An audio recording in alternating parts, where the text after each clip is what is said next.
અરે ભાઈ જીવન, બોલ ભાઈ જગમાલ. આ ગામના મુખી તરીકે આ ગામના મોભાદાર માણસ આપણે હા, આ ગામની પ્રજાની બરાબર ધ્યાન રાખવી જોઈએ. તો આપણા ઘોડા હાબદા કર, આપણે આખા ગામની સીમમાં આંટો મારવા જવું છે. બહુ સારું ભાઈ, ચાલ.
અરે ભાઈ જીવન, બોલ ભાઈ જગમાલ.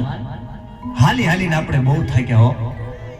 ધોમ તડકો છે, મને તો બહુ તરસ લાગી છે ભાઈ. અરે જગમાલ, હમણે આપણે ઘેર પહોંચી જશું. ઘરે જઈને પાણી પીજે.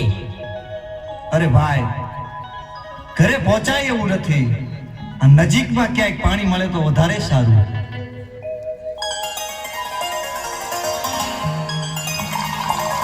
અરે જગમાલ, સામે કોઈ પનિયારી પાણી ભરી રહી છે.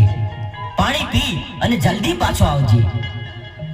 હા ભાઈ, અહીંયા આપણા ઘોડા રાખ. થોડી જ વારમાં હું પાણી પીને પાછો આવું છું. બહુ સારું ભાઈ.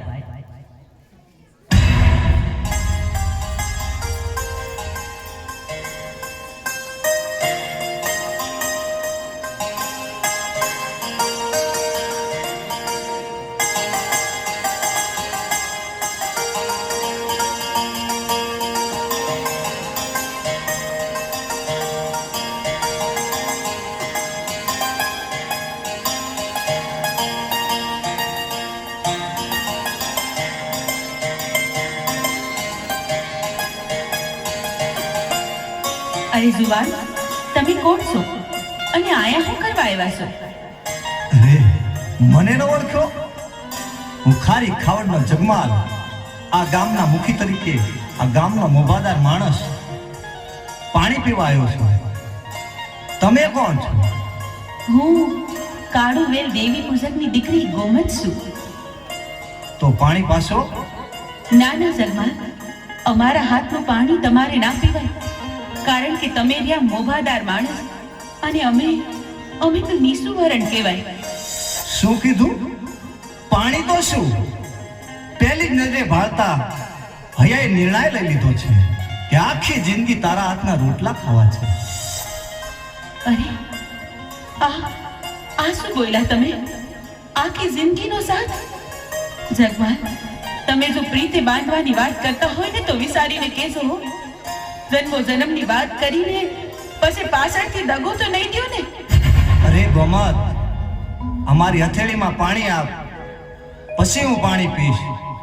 હા, આ પાણીના એક એક ટીપા સાથે હું પ્રતિજ્ઞા લઉં છું કે હથેવાળો વેળવીશ તો ગોમતારે આ દુનિયાની તમામ સ્ત્રીઓ મારી મા બેન છે. તો લ્યો જગમાલ, મારા ભવો ભવના સાથી, લ્યો તમને પાણી પીવડાવું.